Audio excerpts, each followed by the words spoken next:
तभी काव्या का मोबाइल बज उठा। बेंच से उठकर वो कोने में चली गई और कॉल रिसीव करके बात करने लगी। अमित ने देखा कि बात करते करते वो कुछ परेशान हो गई थी और उसके चेहरे का रंग उड़ने लगा था। बात करके जब वो वापस लौटी तो उसके माथे पर एक नानुमा सी सिकुड़न चली आई और उसकी आंखों के किसी कोने में आंसू का एक कतरा उमड़ आया, जो कह रहा था कि गुजरा हुआ हर वक्त खूबसूरत नहीं होता। काव्या ने मोबाइल अपने पर्स में रखा और बेंच पर निढाल बैठ गई, बोतल से पानी पिया और डिस्प्ले की तरफ देखने लगी। क्या हुआ काव्या, सब ठीक है ना? अमित ने अटकते हुए पूछा। उसे इस तरह उदास देखकर वो कुछ बेचैन सा हो गया। हाँ ठीक है, काव्या ने कहा और अपनी लठ को कानों के पीछे फेंककर वो पर्स से रुमाल निकालने लगी। लेकिन आंसू रुमाल का इंतजार कहाँ करते हैं, वो तो फौरन ही लुढ़क आते हैं गालों पर। काव्या को रोना अमित को परेशान कर गया। वो चाहता था कि आगे बढ़कर उसके आंसुओं को पोंछ दे, मगर रुक गया। सारे दोस्त लकी नहीं हैं, काव्या ने कहा। उसके कहते ही प्लेटफॉर्म पर एक खामोशी बर्फ की तरह जम गई। बीते हुए दिनों के सुख और दुख एक साथ याद आ जाए तो मन बहुत मुश्किल में पड़ जाता है कि क्या करे, सुखों पर मुस्कुराए या फिर दुखों पर उदास हो जाए, क्या करे। अमित काव्या की आंखों की नमी महसूस कर रहा था। आखिर क्या वजह थी कि वो उदास थी? काव्या क्या था जो उससे भीतर ही भीतर खाए जा रहा था? अमित जिस काव्या को जानता था वो दिल और दिमाग से बहुत मजबूत लड़की टूट नहीं सकती थी, और अब उसके सामने बेंच पर जो काव्या बैठी थी वो कमज़ोर लग रही थी, रो रही थी। अमित की नज़र उसकी नम आंखों पर जा ठहरी। उसने उसका बैग परे किया और बेंच पर बिल्कुल उसके करीब सड़क आया। Hey what happened? सारे दोस्त लकी नहीं? इसका क्या मतलब है? काव्या क्यों रो रही है ऐसे? काव्या खामोश रही, लेकिन उसके गाल भीग गए। क्या तुम मुझे भी नहीं बताओगी क्या हुआ? क्या? अमित ने प्यार से पूछा। काव्या ने आंसू पोंछे और उसकी ओर देखने लगी। उसे कॉलेज के दिनों का वो अमित याद आ गया। ऐसे ही पूछता था वो प्यार से, जब वो किसी बात पर नाराज हो जाती थी, लेकिन ना चाहते हुए भी उसे सब कुछ बताना पड़ता था उसको। आज भी काव्या कुछ नहीं छुपा पाई, सब बताती चली गई। काव्या के पापा ने अपने दोस्त के बेटे से उसके रिश्ते की बात की थी। मना करने की कोई वजह नहीं थी, लेकिन कुछ दिन बाद उससे मालूम हुआ कि उसके पति को किसी और से प्यार था और काव्या से शादी तो उसने अपने जिद्दी पिता के दबाव में ओके की थी। छोटी छोटी बातों को लेकर आए दिन वो लड़ने लगा। कुछ दिन तो काव्या ने किसी तरह बर्दाश्त किया, लेकिन कब तक करती? वो ऐसे रिश्ते का बोझ नहीं उठाना चाह रही थी जिसमें प्यार कभी था ही नहीं। शादी के रिश्ते में सब कुछ मिल जाए, अगर प्यार न मिले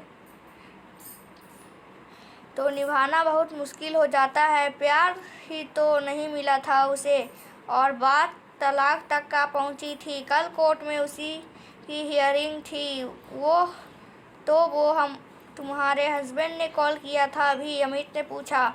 कहकर काव्या सिसकने लगी।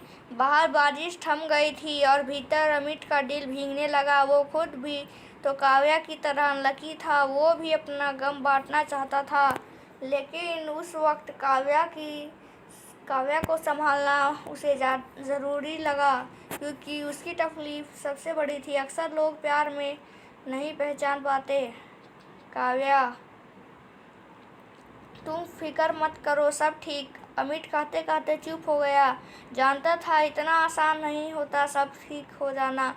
चुप्पी में तकलीफें चेहरे पर आकर ठहर जाती है, और तब उदासी छुपाने से भी नहीं छुपती। काव्या ने अमित के चेहरे का भाव पढ़ लिया।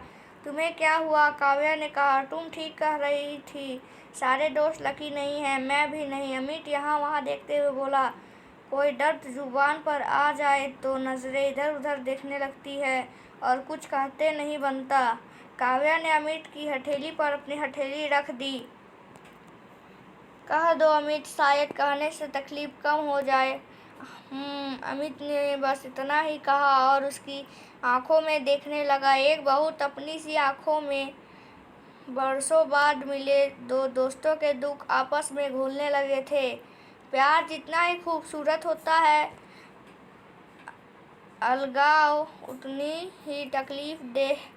दिल के साथ कितनी ही उम्मीदें टूट जाती है, कितने ही सपने बिखर जाते हैं। अमित को बिल्कुल भी उम्मीद नहीं थी कि निशा इस तरह उसकी ज़िंदगी से दूर चली जाएगी। अचानक ये कहकर कि उसके पापा इस रिश्ते के लिए राज़ी नहीं हैं, निशा ने अमित को कुछ कहने का एक मौका भी नहीं दिया था। इसलिए वो टूट गया था और हर चीज़ से दूर भागने लगा था। पता है, मैं निशा से इतना प्यार करता था कि उसके बिना एक पल भी ये जीना मुश्किल था। I love Nisha very much, Amit ने कहा। उसकी हथेली काव्या की हथेलियों में बंद थी। उसका नाम निशा था। काव्या ने धीरे से कहा, मुझे समझ में नहीं आया कि मैं क्या करूं। हमारे बीच अचानक वो उसके पापा कैसे आ गए। नहीं नहीं, मुझे लगता है कि पापा सिर्फ एक बहाना थे। वो खुद दूर हो रही थी मुझसे, शायद महसूस कर रहा था मैं कुछ दिनों से, पर नहीं रोक पाया उसे। कहते कहते अमित एकदम रुआंसा हो गया। उसने काव्या को अपना सारा हाल कह दिया, सब कुछ वो कहता रहा और काव्या चुपचाप सुनती रही, अपनी हथेलियों में उसकी तकलीफ महसूस करती रही। कुछ देर की खामोशियों के बाद काव्या ने पूछा, तो तुम छुट्टी लेकर नहीं जा रहे बल्कि शहर से दूर भाग रहे हो? अमित ने कोई जवाब नहीं दिया, उसकी तरफ देखते रहा एकटक। अमित को याद हो आया, कॉलेज में अक्सर काव्या ऐसे ही पूछती थी, तो तुम्हें सिन्हा सर से नहीं पढ़ना, तुम्हें तो क्लास बंक करके कैंपस में जाकर मस्ती कटनी है ना, कॉलेज फ्रेंड्स के साथ। उनका कॉलेज हमेशा एक किरदार की तरह होता है जो बात बात पर याद दिलाता है कि कौन कैसा था। कुछ देर तक दोनों खामोश रहे। काव्या डिस्प्ले पर देखने लगी। कुछ ही देर में उनकी ट्रेन प्लेटफॉर्म पर आने वाली थी। काव्या ने खामोशी तोड़ते हुए कहा, वो कहते हैं ना कि जो अपना होगा वो लौट आएगा, जो ना लौटे तो समझना कि वो कभी अपना था ही नहीं। काव्या का समझाना अमित को अच्छा लगा। हिम्मत देने वाला कोई मिल जाए तो हिज्र की तकलीफ भी राहत देने लगती है। और तुम्हारी जॉब? काव्या को अब दूसरी फिक्र होने लगी। लेट्स सी, अभी तो अब घर जाना है, फिर सोचेंगे, अमित ने कहा। तभी प्लेटफॉर्म पर ट्रेन आकर रुकी। दोनों ने अपने सामान उठाया और ट्रेन की तरफ बढ़ गए। अमित अपनी बोगी के सामने रुक गया। S7, तुम्हारी सीट किस बोगी में है? अमित ने पूछा। टिकट कंफर्म नहीं हुई, काव्या ने कहा और दूसरी तरफ देखने लगी। अमित ने अपना सामान भीतर रखा और फिर गेट पर खड़े होकर अपना दायां हाथ काव्या की तरफ बढ़ाया। काव्या ने बिना देर किए अमित का हाथ थामा और ट्रेन में चढ़ गई। घूप अंधेरे में ट्रेन तेज रफ्तार से आगे बढ़ रही थी और दर्द पीछे छूटता जा रहा था। सब सो रहे थे लेकिन अमित और काव्या की आंखों में नींद नहीं थी। एक दो दफ़ा अमित ने पूछा कि वो ठीक तो है ना, तो काव्या ने हाँ में जवाब देकर बस मुस्कुरा दिया। रह रह कर दोनों की निगाहें मिलती थी और दोनों ज़रा ज़रा सा मुस्कुरा देते। मरहम जैसी मुस्कुराहट। इतने साल कितनी तेज़ी से गुजर गए ना, काव्या ने कहा। गुजरे वक्त की कोई डोर हमारे हाथ में होती तो हम उसको खींच लाते। अच्छे दिन थे ना वो, अमित ने कहा और काव्या की तरफ देखने लगा। हम काश और कॉलेज के बाद हमें मिलते रहना था, है ना? काव्या ने खिड़की के बाहर ताकते हुए कहा। पता नहीं क्यों नहीं मिले, अमित की आवाज़ से ज़रा सा अफसोस, थोड़ी सी तकलीफ बाहर रिस आई। सुबह की 6:30 बज रहे थे जब ट्रेन इलाहाबाद जंक्शन पर आ खड़ी हुई थी। बादल घिरे हुए थे और कुछ अंधेरा भी था, मगर दो दिलों में एक नूर फूट रहा था। हवा बेहद खुशगवार थी और कहीं दूर से चाय की भीनी भीनी खुशबू आ रही थी। तुम जॉब मत छोड़ना, कुछ दिन छुट्टी मना के वापस चले जाना। स्टेशन से बाहर जाने की सीढ़ियाँ उतरते हुए काव्या कह रही थी, हाँ नहीं छोड़ूंगा, और अगले महीने प्रमोशन भी होने वाला है। कितना परेशान था, हर चीज़ से दूर भाग रहा था और ना जाने क्या क्या सोच रहा था। अच्छा हुआ तुम मुझको मिल गई, अमित कहता जा रहा था जैसे जैसे उसे हर बात काव्या से कहने की जल्दी थी। हाँ जल्दी थी भी।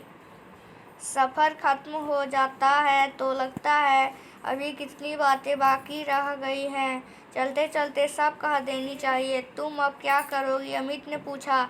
अमित के मन में एक बेचैनी आ गई थी। काव्या का क्या होगा?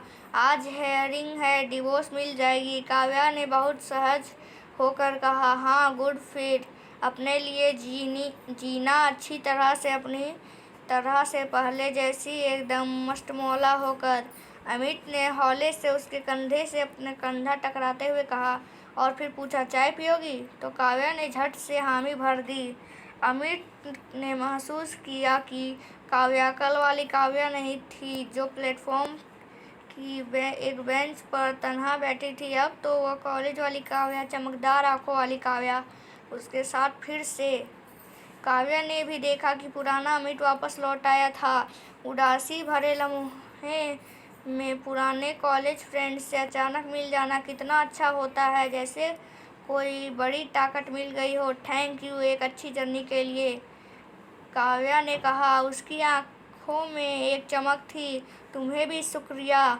कहाँ जा रहा था, कहाँ पहुँच गया? क्योंकि काव्या ने अमित को गले से, क्योंकि तुम मिल गई, अमित ने लाड़ से कहा। तो काव्या मुस्कुरा दी। तभी बादलों से छनकर सूरज की किरणें भी फूट पड़ी। काव्या ने अमित को गले से लगा लिया। हम दोनों भी लकी हैं अमित। दोनों की आंखों की कोरों में कहीं कोई एक कतरा उमड़ आया, प्यार का कतरा, दोस्ती वाले प्यार का नाजुक सा कतरा। बस इतनी सी ही थी यह कहानी। आपको यह इमोशनल कहानी कैसी लगी हमें कमेंट करें और चैनल को सब्सक्राइब करें।